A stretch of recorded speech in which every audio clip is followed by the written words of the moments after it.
E hoje eu quero iniciar a exposição de Efésios, os versos 22 e 23, que é a conclusão do capítulo 1, não é? Então aqui nós vamos, com a graça de Deus, nestes versos, nós vamos focalizar numa grande analogia que Paulo faz da igreja como corpo de Cristo. Então Paulo vai usar o verso 22 e o verso 23 para concluir todo aquele caminho doutrinário que ele vem lá do verso 1, quando ele começa ali apresentando o plano redentor de Deus, a obra sacrificial de Cristo e a obra regeneradora do Espírito Santo.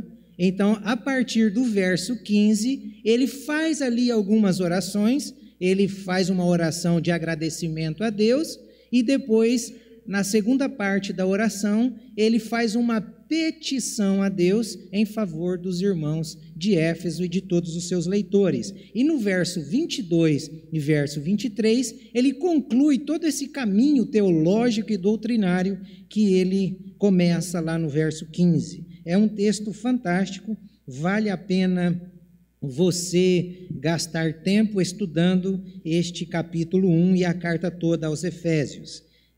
Como eu disse aos irmãos, nesse próximo ano eu vou fazer algumas séries usando o capítulo 2 de Efésios e usando Filipenses capítulo 1, sempre a partir desse foco dado por Dr. Martyn Lloyd-Jones, que é um dos teólogos que eu tenho muito respeito, estima e leio constantemente esse irmão precioso. Então, aqui, para você ter o foco do que é que ele vai tratar, é igreja, corpo de Cristo.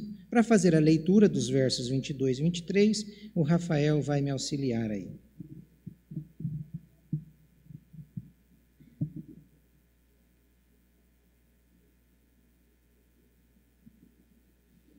E sujeito todas as coisas a seus pés e, sobre todas as coisas, o constituiu como cabeça da igreja, que é o seu corpo, a plenitude daquele que cumpre tudo em todos. Mesmo assentados, vamos orar, irmãos. Pai, nós te agradecemos nessa noite, porque o Senhor nos trouxe aqui. Te louvamos pelo teu amor, pela maravilhosa graça que nos alcançou. Te agradecemos pelo dom da vida e principalmente pela tão grande salvação que foi nos dada. Muito obrigado, ó Pai. E pedimos a bênção do Senhor, que o Senhor revele essa palavra aos corações nessa noite, aqueles que estão, porventura, nos assistindo pela internet, que o Senhor possa derramar graça sobre graça na vida de cada uma dessas pessoas. É em nome do seu Filho Jesus que oramos. Amém. Então aqui, irmãos, nessas orientações finais, Paulo vai demonstrar para nós, primeiro, qual é o desejo dele, o que é que ele desejou quando ele está concluindo esse capítulo 1. Nestes versos finais, o que a gente percebe? Que Paulo deseja que os seus leitores compreendam a grandeza do poder de Deus que está agindo naquele que foi regenerado pelo Espírito Santo. Esse é o principal desejo. Ele também deseja que não só aqueles leitores, mas nós, aqui leitores dessa carta da cidade de Umuarama, ele deseja que a gente saiba como que funciona esse poder de Deus agindo em nós, para que nós não caiamos nos dois extremos comuns que existem aí diante da igreja moderna. Quais são os dois extremos? Que tudo depende da gente, primeiro extremo, e o segundo extremo, que nada depende da gente. Então são esses dois extremos. Deus é que vai fazer tudo, e o outro é que eu não preciso fazer nada. E o outro é que tudo é eu que tenho que fazer.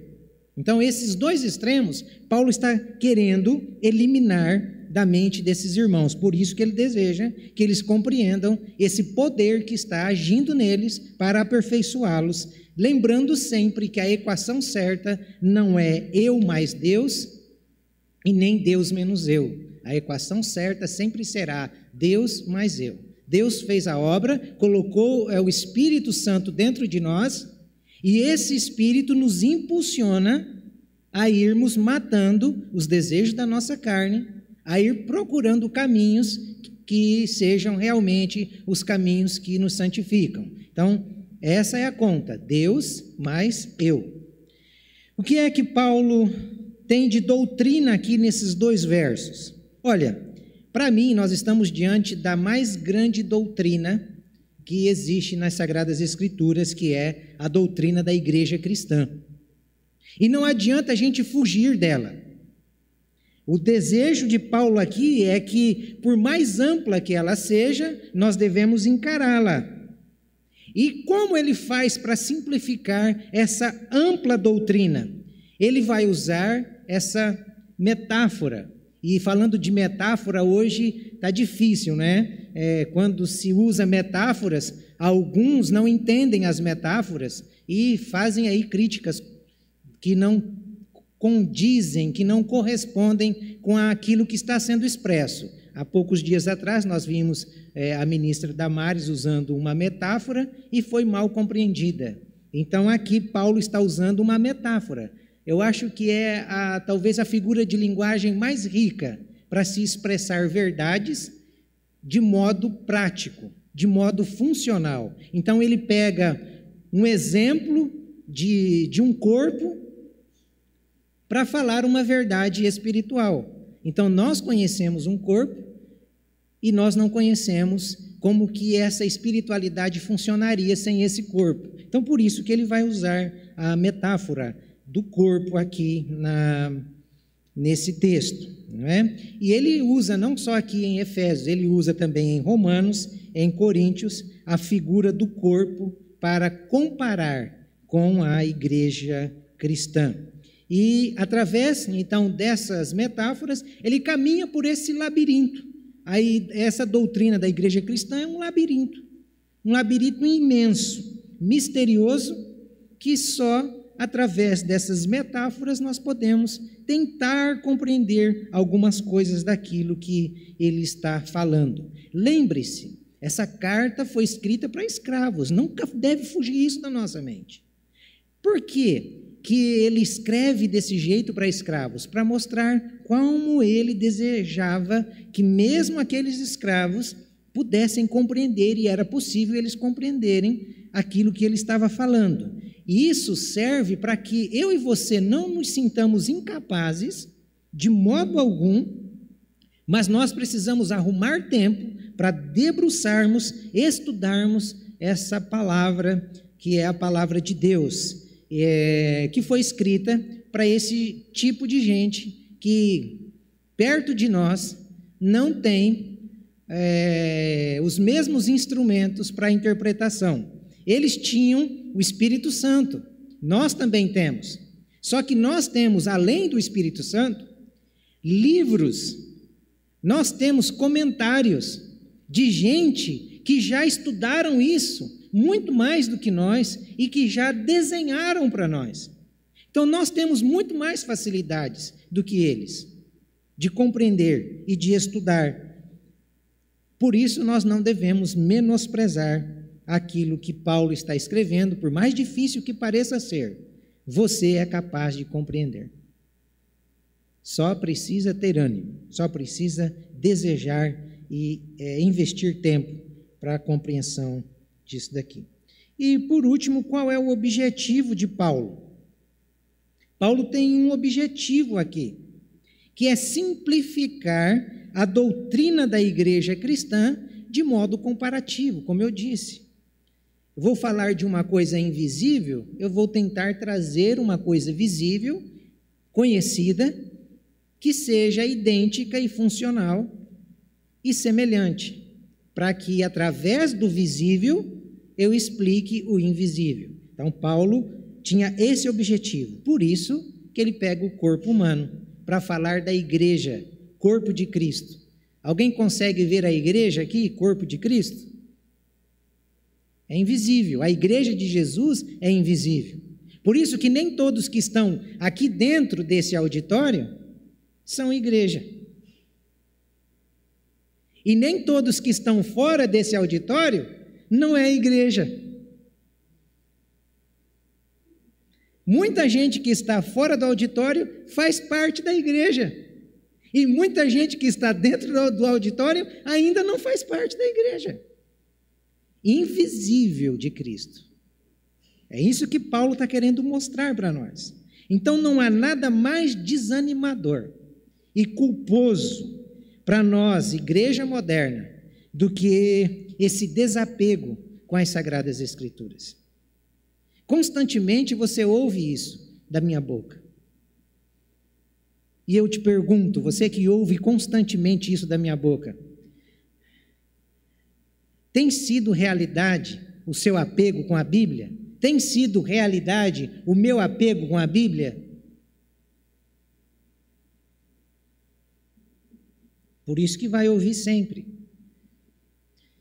Porque nós somos uma geração que gosta muito de cultos, onde se canta muito, onde se conta muitas experiências, onde são liberadas palavras de positivismo que lhe coloque para cima. Nós, por natureza, gostamos disso. A nossa natureza adâmica é isso. A gente gosta de alguém que chegue e diga assim para a gente: olha, esse ano para você, Rafael, vai ser um ano de sucesso. Esse ano para você, olha, você vai arrebentar. Tudo que você não fez no ano passado, você vai fazer nesse ano, dobrado. Você não vai gostar de uma coisa dessa? Então, nós gostamos disso. Mas qual é o caminho da Bíblia? Rafael, cara, se prepara, porque se o ano passado foi difícil, esse vai ser pior, meu irmão. Olha, nós estamos caminhando, Rafael, para o esfriamento da fé. Nós estamos caminhando para um momento em que os verdadeiros cristãos serão perseguidos. Os verdadeiros cristãos deverão ter os seus bens confiscados pelo Estado em breve. Sabe, Rafael, tudo aquilo que você sonhou e tudo aquilo que você projetou, cara, tende a não dar certo. Por quê? Porque a sua casa não é aqui. A nossa casa é lá no céu. Esse é o Evangelho de Jesus. E isso a gente não quer ouvir. Porque contraria o desejo que temos. Então, a gente se junta e a gente quer cantar músicas que coloquem-nos no centro. Mas o Evangelho de Jesus nos leva, numa reunião, a cantar músicas que Cristo está no centro. Cristo precisa ser exaltado em tudo o que formos fazer. Não a nós, Senhor, não a nós, mas só o Teu nome dai glória. Não é assim que o salmista dizia? E é assim que nós cristãos também devemos dizer.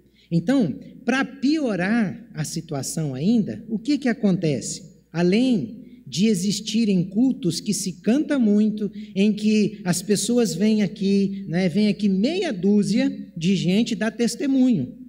Mas vem gente dar testemunho, não testemunho de que edifica, mas testemunho de que desperta um interesse no coração dos irmãos. Por exemplo, vem um aqui e diz assim: olha, depois que eu vim para essa igreja aqui, eu andava num 147, agora eu estou andando numa BMW. Olha, depois que eu cheguei aqui, a minha vida financeira estava destruída, mas agora está indo tudo bem. Não te anima? Agora, e se o Ademar chegasse aqui agora para vir dar o testemunho dele da virada do ano? Eu li a mensagem do irmão e, sinceramente, eu caí em pranto, chorando e orando por ele. Com uma filha fazendo cirurgia, colocando 20 e poucos pinos na coluna, gemendo de dor. E na noite de virada, ele recebe a ligação de que a mãe falece em São Paulo. Tinha tudo para sair amaldiçoando a Deus. E se você ler a mensagem do irmão, você vê a escrita dele, parece um salmo de alguém que está tendo uma experiência que só a graça de Deus pode fortalecê-lo. Então nós precisamos saber que caminho é que nós estamos e que evangelho é que nós estamos. No evangelho realmente da transformação, no evangelho da edificação, no evangelho que traz consolo, porque o crente precisa sofrer e vai sofrer mesmo. Estas são as propostas que Paulo está fazendo aqui. O desejo de Paulo aqui e o objetivo maior dele é esse, é que se nós quisermos subir realmente nas alturas da posição em que Cristo nos coloca, que é a soberana vocação de Deus que está em Cristo, como ele começa lá nos primeiros versos, nós precisamos descer para este mundo, nós precisamos morrer para este mundo. E sem se debruçar nas Escrituras, nós nunca vamos subir na posição que Cristo quer nos colocar através de seu sacrifício. Então, o objetivo maior de Paulo é que exercitemos a nossa mente, o nosso coração, para que os nossos olhos, mas não estes olhos, os olhos do entendimento, sejam abertos para que nós não sejamos enganados, não sejamos iludidos, seduzidos por aquilo que não é evangelho, por aquilo que não é de Cristo, por aquilo que faz bem à nossa carne, ao nosso desejo, mas que faz mal ao nosso espírito. Quando a Bíblia diz, através do profeta, arrume a sua casa, a gente acha que arrumar a casa, dependendo da interpretação, é você fazer uma grande reforma e deixá-la bonita. Mas ele não está falando de arrumar uma casa assim. Ele está falando de você consertar a vida, de você fazer alguns reparos internos, através do Espírito e da palavra. Então é esta casa que nós precisamos arrumar. E Paulo está justamente também trilhando por este caminho. Então, em primeiro lugar, irmãos, para a gente falar da igreja, Paulo vai usar a expressão corpo. Eu vou ficar só nessa expressão e as outras expressões a gente vê nos próximos domingos.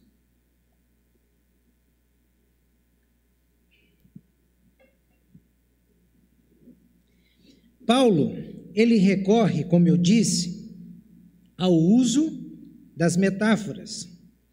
Para se referir à igreja, ele sempre vai usar estas figuras com a finalidade de facilitar a nossa compreensão e a compreensão dos leitores. Então, se vocês forem, por exemplo, para 1 Coríntios, capítulo 3, verso 9, ele vai dizer que a igreja é lavoura de Deus e é edifício de Deus, é casa espiritual. Então, lá ele vai usar a figura da casa, de uma construção, de uma lavoura, para se referir à igreja. Em Efésios capítulo 2, o verso 19, ele vai usar a figura da família. Ele vai dizer que a igreja é família de Deus. Olha que metáfora linda. Igreja é família de Deus. E isso é tão verdade que uma pessoa que nasceu de novo, ela pode ser de qualquer parte do mundo. Quando ela chega num ambiente que existem pessoas que nasceram de novo, ela se sente acolhida por essas pessoas como se fosse da família dela. Vocês nunca tiveram essa experiência? Eu digo isso para vocês porque numa das minhas idas para os Estados Unidos, quando eu estava lá, eu percebi que a maior parte dos imigrantes brasileiros que chegam lá, eles são tão bem acolhidos na igreja, que ali é como se fosse a família deles. Existe um grande perigo, porque você pode ser acolhido num ambiente em que o evangelho até esteja sendo distorcido, mas o ambiente é tão familiar que você vai ficando. Então esse é o perigo. Mas essa é a ideia da igreja como família de Deus. É que Cristo, quando morre, ele morre para salvar um povo. Por isso que o Apocalipse disse que, João disse que via gente de toda tribo, de toda língua, de toda nação, e esse povo, tudo junto, era um povo só. Igreja de Deus, povo de Deus, família de Deus.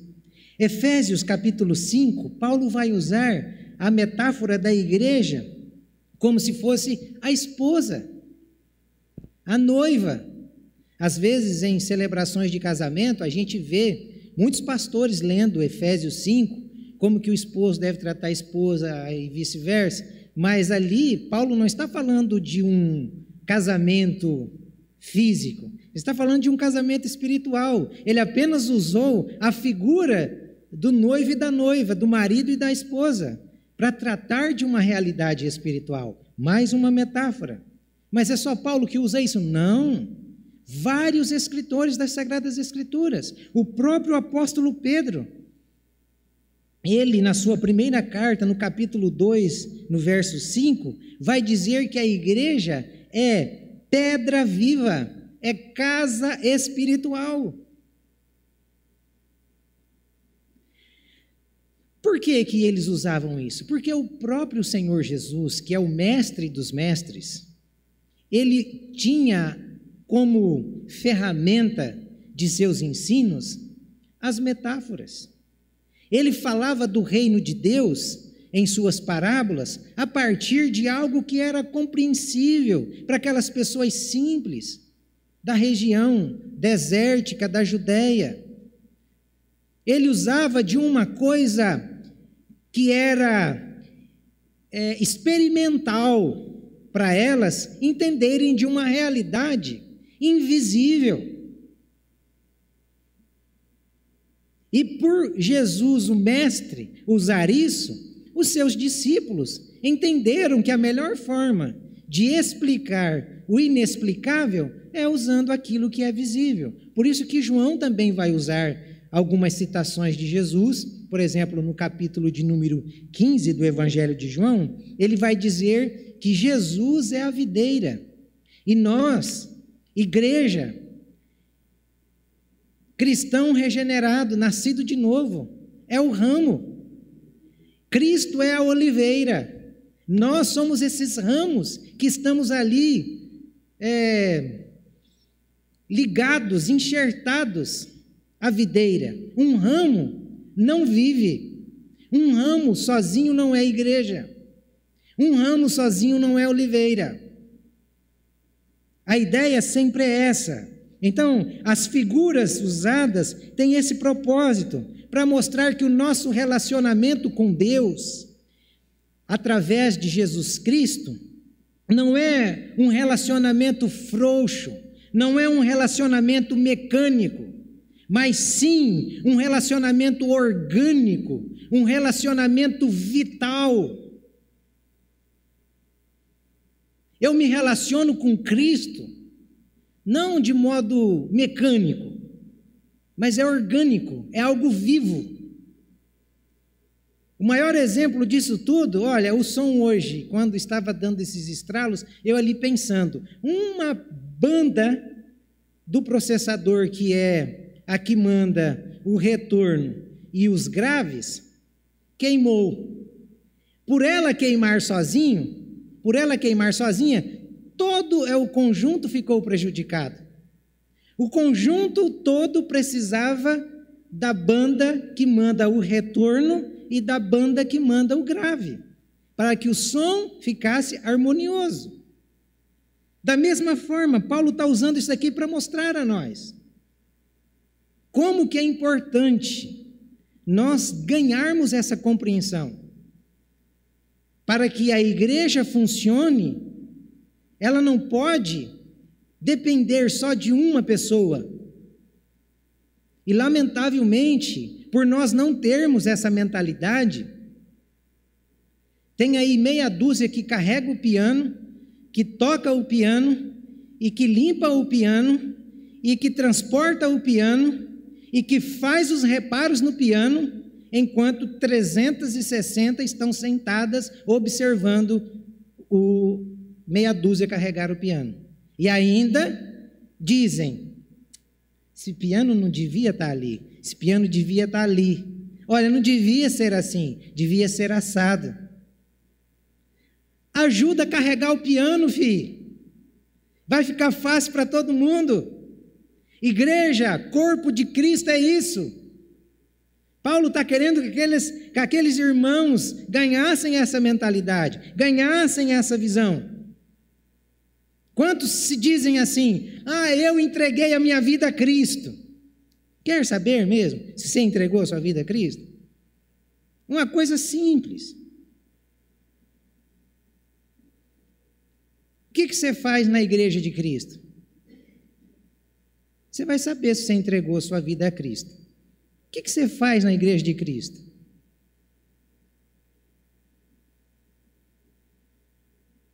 Senta no banco, assiste o culto? É isso?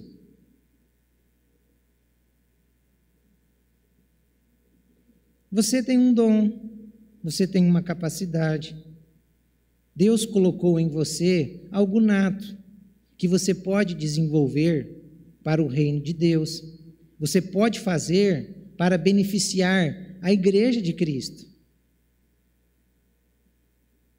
Mas eu tenho o meu relacionamento a sós.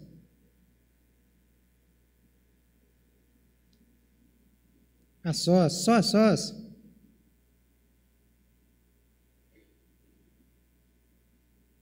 É importante o a sós. Mas o a sós não pode ficar a sós. É do a sós para o coletivo. Tem que ser assim. Por isso que Cristo disse, onde 2 ou 3 estiverem reunidos, em meu nome, ali eu estou. 2 ou 3. Não é só a sós. A vida com Deus não é só eu abrir a Bíblia, fazer o meu devocional.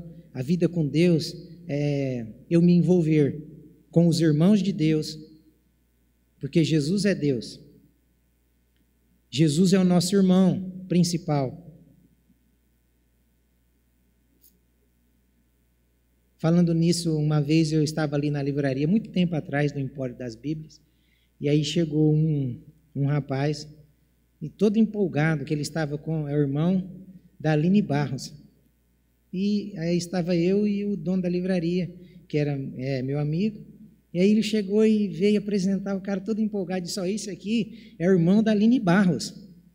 E todo empolgado assim, aí o moço ficou olhando para mim, e eu disse assim, olha, para o irmão da Aline Barros, e esse daqui e eu, nós somos irmãos do Senhor Jesus. Cara, que coisa! Não existe diferença. O parâmetro nosso é Cristo. Então, saiba, você é irmão do Senhor. Jesus é o meu irmão. Às vezes a gente diz assim, eu sou amigo do fulano de tal. Quem é o fulano de tal perto do Rei dos Reis? Daquele que ressuscitou, daquele que desceu dos céus, se fez homem, morreu em meu lugar, pagou a minha dívida, foi escarnecido, envergonhado por causa do meu pecado. A maior alegria minha tem que ser canalizada por causa do ato dele. Então, a ideia de corpo é essa. Nós somos o corpo. Corpo de quem? De Cristo. A Batista Nova Canaã não é corpo do Itamar, corpo dos irmãos da diretoria, é corpo de Cristo. Se você faz parte do hall de membros, você é corpo, você faz parte do corpo de Cristo. Por isso que eu estou te chamando a atenção, como parte do corpo de Cristo. Qual a sua função?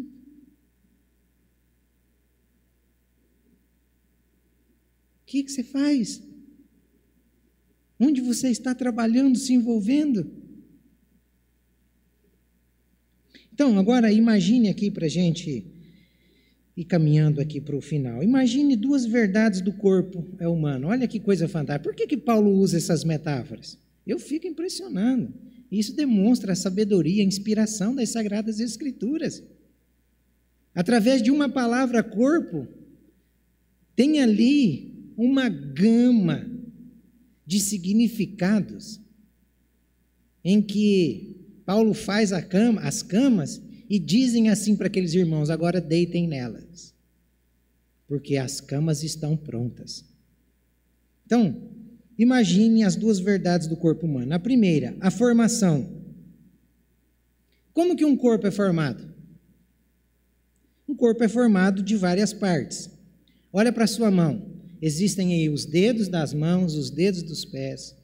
Existem as pernas, os braços, o tronco e os demais membros. Então, o corpo, apesar de ser aí várias partes, ele não é, essas várias partes não é corpo sozinho. O corpo é corpo porque essas várias partes estão unidas, por isso que é corpo. Não existe um corpo que não seja a junção das várias partes. Parte solta não é corpo. Tanto é que você, quando percebe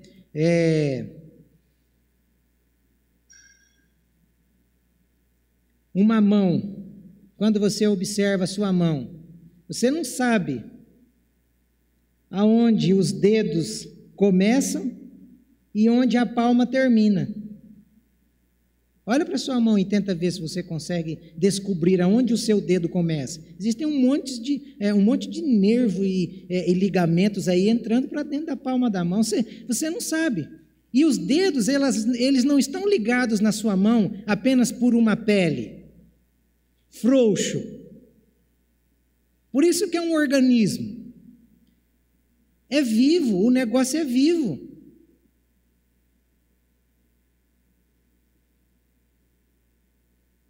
Um dedo sozinho vai se mexer? Não. A palma da mão sem um dedo vai fazer falta? Vai. Muita falta. Muita falta. Apesar de alguns até, como dizem aí, que cortaram o dedo para receber uma aposentadoria vitalícia como metalúrgico, não sei se é verdade, mas dizem as más línguas. Mas pode ter certeza que aquele dedo faz falta.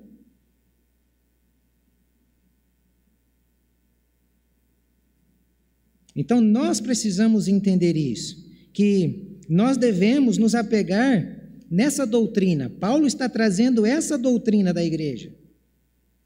E é interessante que todos os membros do nosso corpo, eles se originaram de uma célula só.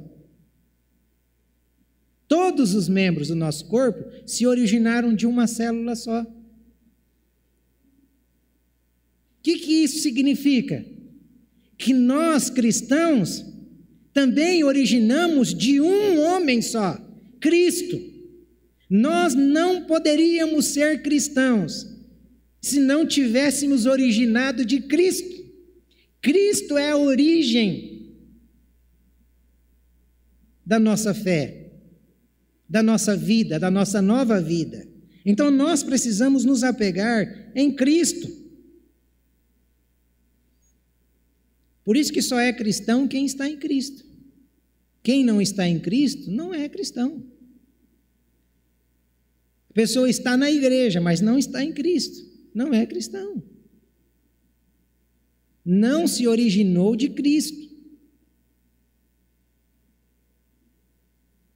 Segundo, o relacionamento. Então, primeira verdade é a formação, não é? E o segundo é o relacionamento. Como eu disse aos irmãos, o dedo sozinho não é corpo, a mão sozinha não é corpo, o braço sozinho não é corpo. Eles precisam se relacionar, eles precisam estar ligados. E se não existir essa conexão viva e firme, não pode se dizer que as partes individuais é um corpo. Quem aqui já viu uma perna andando sozinha pela rua? Quem aqui já viu isso?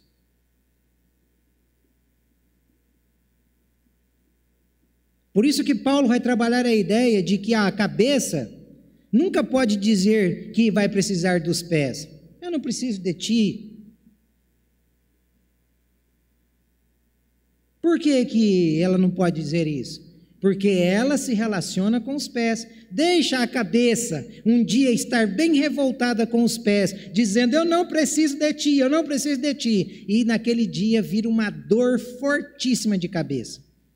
Aí ela vai saber como ela precisa do pé, para ir tomar um Dorflex. Ou ela vai sair rolando. É o pé que vai levar ela lá, para tomar esse remédio. Então a ideia de corpo é essa. O membro mais inferior, como Paulo diz, ele é necessário para o corpo. Tem alguns membros, né, do corpo que você fala, mas para que esse negócio está aí? Serve para nada direito. Tem outros que você fala, nossa, mas que coisa é essa? Para que esse negócio aí? Mas ele tem a função. Cada um tem a função.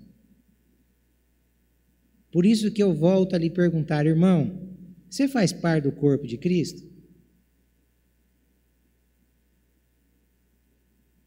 Se você faz parte do corpo de Cristo, qual é a sua função no corpo? E só você pode descobrir. Eu não sei qual é a sua, eu sei qual é a minha.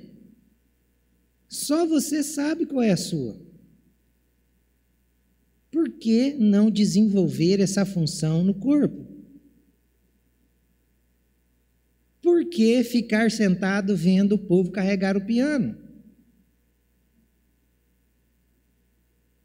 Por quê? Está me entendendo? Então, olha o que Paulo vai dizer em 1 Coríntios capítulo 12, verso 14. O corpo não é feito de um só membro, mas de muitos. Um corpo não é feito de um só membro, mas de muitos. Lembram daquela história? A minha mãe me contava, mas eu tinha um medo quando eu era pequeno, do tal da mula sem cabeça. Nunca vai existir. Mula sem cabeça. Nunca. Então, a igreja, corpo de Cristo, precisa que os seus membros, que somos nós, nascidos de novo, regenerados pelo Espírito Santo, nos envolvamos de tal modo que a gente trabalhe para o bem do corpo. Se o corpo é a união de vários membros, significa que um membro sozinho não vai ser corpo. Eu sozinho aqui não sou o corpo. Você sozinho não é corpo. Por isso precisamos estar ligados, irmãos, uns aos outros. Ligados em amor, em comunhão, em verdade. Em verdade. Em unidade. Aí sim, aí o negócio vai produzir.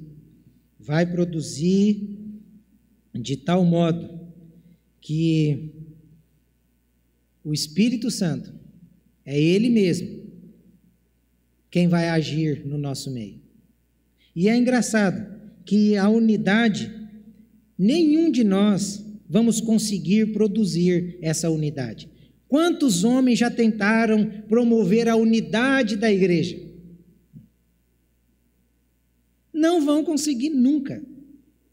Sabe por que não vão conseguir? Porque só Cristo é que une. Pega, por exemplo, as igrejas, por mais bíblicas que sejam, elas existem algumas diferenças doutrinárias. Tenta unir esse pessoal a partir das interpretações doutrinárias. Sai briga. Agora, Cristo é o elo. Cristo é o único capaz de produzir a unidade do seu povo. E aí a gente também deve se esquecer daquela ideia de que que a nossa comunhão com Cristo pode existir hoje, amanhã ela deixar de existir. Esquece essa ideia, irmão. Se você foi feito membro do corpo de Cristo, se você realmente nasceu de novo, se o Espírito Santo gerou vida de Deus em seu coração, você é membro do corpo. Não depende da sua fidelidade, da sua concentração. Não depende. Você é corpo. Ponto.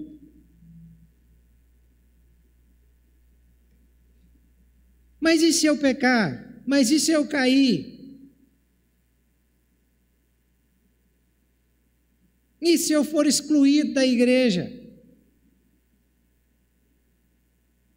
Não vou perder essa comunhão?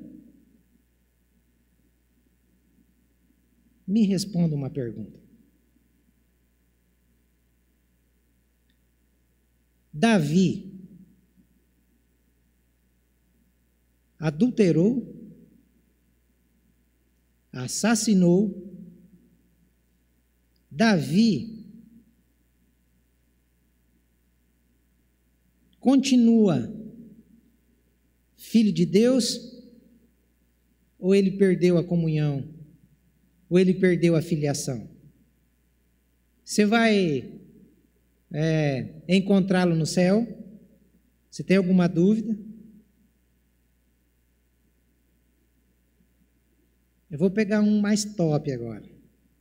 Moisés, que a Bíblia diz que nunca se levantou profeta em Israel como Moisés, a quem Deus falava com ele face a face. Quando ele fere a rocha, ele peca contra Deus. Quando ele morre, ele foi morar com Deus ou ele foi para o inferno?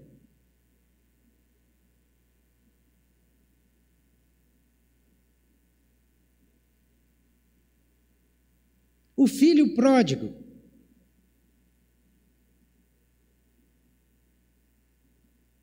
quando ele se rebela contra o seu pai, ele sai de casa e ele vai viver a vida como os mundanos viviam. Em algum momento você acha que ele deixou de ser filho do pai dele, porque ele estava fazendo aquilo que não agradava o seu pai?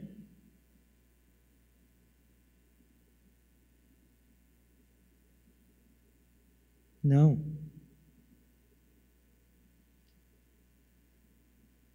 Então, pastor, você está incentivando a gente a fazer todas essas coisas? Quem te disse isso? Não estou te incentivando a nada, eu só estou lhe mostrando que esta comunhão com o nosso Pai, se realmente somos filhos, nós não perdemos. Se formos filhos, se realmente somos filhos, a duras penas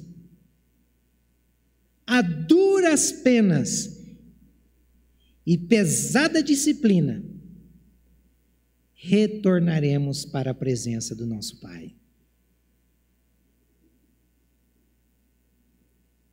Olha para Moisés. A pesada pena que Moisés experimentou, gente. Caminhou, quando estava prestes a entrar na terra prometida, conduzindo o povo, Deus leva ele para cima do monte e diz: olha aí o que você perdeu por você não me obedecer. É ali que você ia morar com esse pessoal. Hein?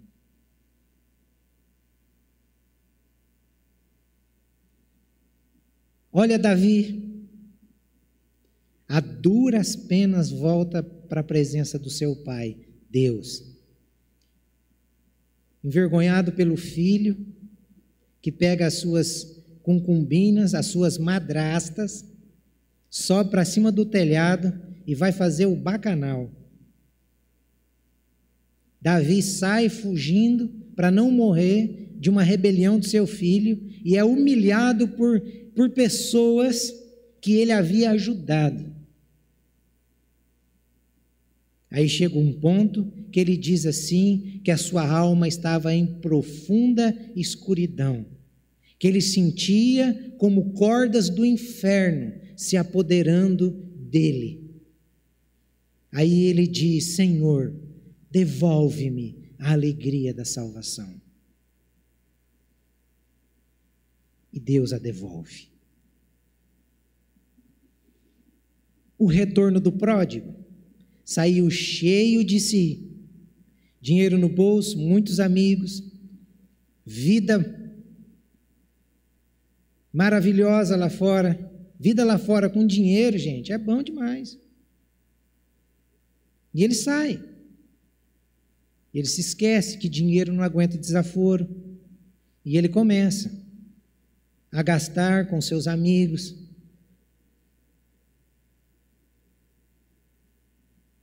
Pelo texto lá, não sei se fala só do irmão de rancor, mas coloca ali algumas mulheres no meio.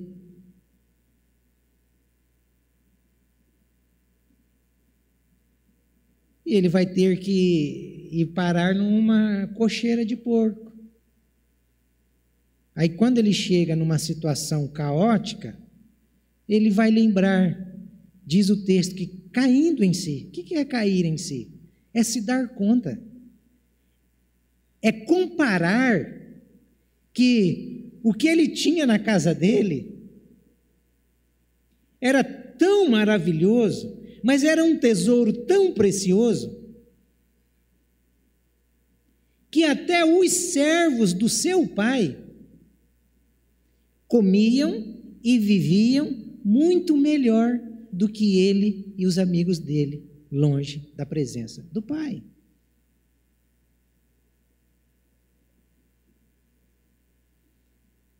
Às vezes, Deus permite situações assim na vida da gente, porque Ele quer tratar com a gente. Ele quer que a gente retorne para a presença dEle humilde, quebrantado, mansinho, dependente, sabendo que depende dele todos os dias. É por isso que todas as coisas contribuem para a vida daqueles que estão em Cristo. É por isso. É para a gente saber que a unidade, a comunhão, o vínculo do corpo, a gente não perde como membro, se é que fomos inseridos por Cristo em seu corpo.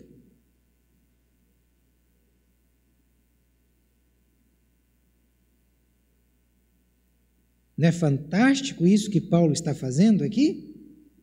Então, os religiosos vão ficar bravos comigo, mas tem muita gente que talvez tenha sido excluída da igreja, que não está na igreja física, mas é membro da igreja de Deus. É membro. Por quê? Porque a igreja é de Deus, o corpo é de Cristo, não é nosso. Nós não temos o domínio.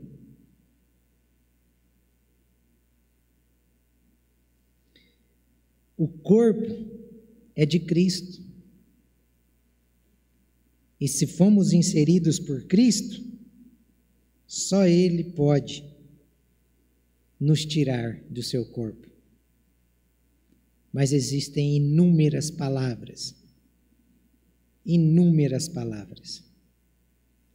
de que aqueles que o Pai lhe deu, ninguém as arrebata de suas mãos, porque o Pai é mais forte, o Pai que as deu é mais forte. Mais cedo ou mais tarde, aquela pessoa que você ora tanto por ela, que você clama tanto por ela, que no momento ela te deixa aflita, cedo ou mais tarde, você vai vê-la aos pés de Cristo. Se realmente ela é de Cristo, você vai vê-la. A nossa vida não é um acaso, irmãos. A nossa vida tem um começo e tem um fim. Nós não estamos soltos e perdidos aí, não. Ele tem o controle e o governo de tudo, de tudo, de tudo. Me responda, o que é para Deus para Ele recuperar um membro? O que é?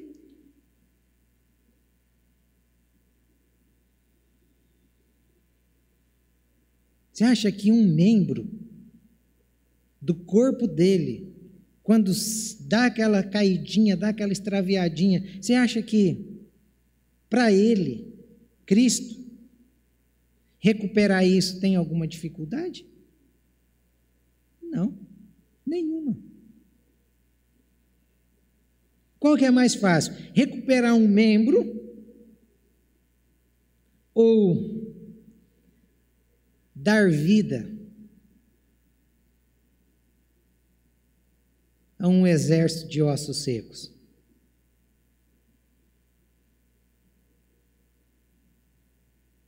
Os ossos, na visão de Ezequiel, estavam secos. E quando Deus diz a ele, profetiza, homem, vida a estes ossos, Ezequiel fica perplexo. E Ezequiel diz, conforme a tua palavra, e aí solta aquela profecia. Não, você já parou para pensar que esses ossos secos estavam espalhados? E começa um barulho tremendo, terrível, de ossos se juntando com ossos, ligamentos, tendões, músculos, pele. E daqui a pouco está aquele negócio, um exército em pé. Está aí o exemplo. Está aí o exemplo. Então, continue orando por aquela pessoa que você acha que está perdida. Ore por ela. Continue orando, entregando-a nas mãos de Deus, porque na hora oportuna, Deus sopra a vida aonde a morte está imperando. Deus sopra a vida. Eu sou um exemplo disso. Eu estava morto. E a minha mãe orava por mim. E um certo dia eu ouvi. Deus ouviu as orações de sua mãe e fechou a sua cova. A partir de hoje, tu serás um atalaia em minha presença. E aqui estou, como um homem que anuncia a mensagem de Deus. O nosso Deus ouve orações. O nosso Deus deixou muito claro que se o povo dele se unisse em oração, humilhação, adoração, arrependimento, santificação, ele os ouviria dos céus. Deus quer ouvir a oração do seu povo. Talvez o que nos motiva a orar são os problemas. Por isso que eles têm que vir, porque se eles não vierem, muitos não vão orar. Você já percebeu quando o negócio aperta? Mas aperta mesmo. Você corre para o joelho. Você lembra que existe Deus nos céus? É por isso. O pastor que deseja bem para as ovelhas é aquele pastor que ora e abençoa o povo dele dizendo assim: Senhor, envie problemas e lutas para o seu povo, para a sua igreja. Esse sim. Para que nós possamos crescer, Senhor, em comunhão com o Senhor, com a sua presença, em maturidade. Quem aqui já atravessou problemas na vida tão difícil, que aí você olha para trás, depois que você passou por aquilo, você olha e você diz: meu Deus, realmente se o Senhor não estivesse comigo, eu não sei como eu teria atravessado. Eu não sei.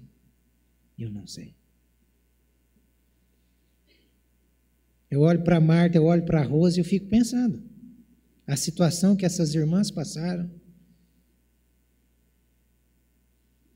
Se não fosse Deus, o Ademar está passando, se não fosse Deus conduzindo essas vidas,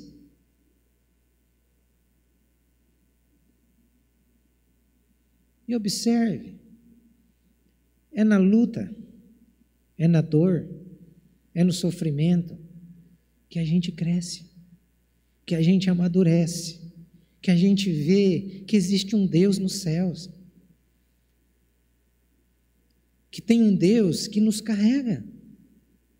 Por que Ele nos carrega? Porque nós somos membros do seu corpo.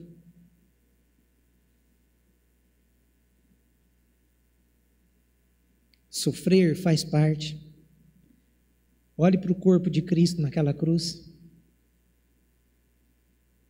Não existe metáfora mais bela e mais profunda do que o corpo de Cristo dilacerado naquela cruz.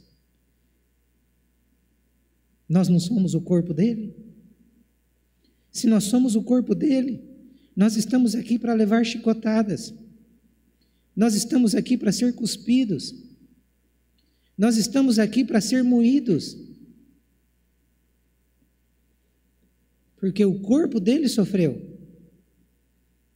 E nós, como corpo dele, também sofreremos. Então, meu irmão, neste novo ano, se anime, se envolva. Como corpo, nós podemos crescer se cada um se engajar em escolher uma pessoa que não conhece Jesus, estou te dizendo uma. Se eu pegar uma pessoa e orar por essa pessoa durante esse ano e colocar o propósito no coração de me aproximar dessa pessoa, só dessa pessoa, em oração, em comunhão, abrir as portas da minha casa, porque a casa não é minha, e conduzi-la para dentro, e começar a falar de Cristo, o que vai acontecer com a igreja? Me diz, o que vai acontecer com a igreja? O que vai acontecer com a igreja?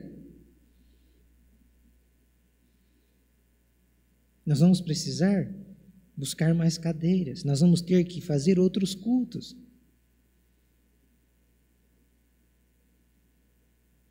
Entende que nós, como membros do corpo, estamos dormindo? Como membros do corpo, estamos desfuncionais? Se tem uma coisa que todos nós fomos responsabilizados e ordenados pelo Senhor Jesus, era que nós deveríamos ir como testemunhas dele por toda a terra. E nós temos negligenciado. Todos nós temos negligenciado.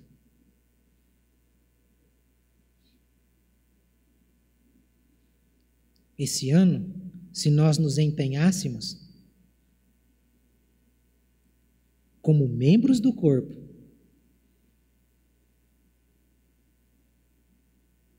aí ó, a dica para você que é membro do corpo, você não sabe o que fazer no corpo, tá aí a dica, abre a porta da sua casa, leva uma pessoa que é do seu ciclo de amizade, comece a envolvê-la de tal modo e ore por ela, e de repente ela vai estar vindo com você buscar o Deus que você busca, e ela pode ser alcançada por esse Deus.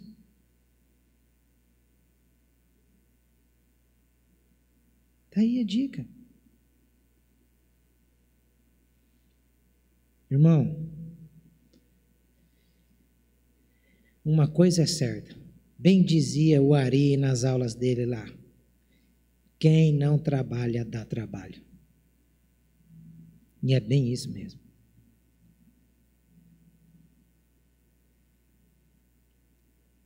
Que Deus abençoe essa palavra no seu coração, desperte a sua vida, para que outras pessoas sejam influenciadas por você, que é parte do corpo de Cristo. Amém? Vamos orar? Vamos nos colocar em pé.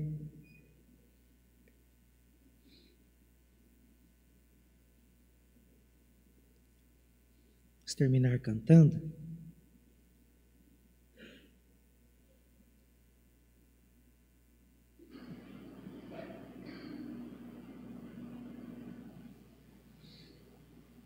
Para você, irmão, evangelizar, você não precisa de muita coisa. Você precisa só de uma coisa.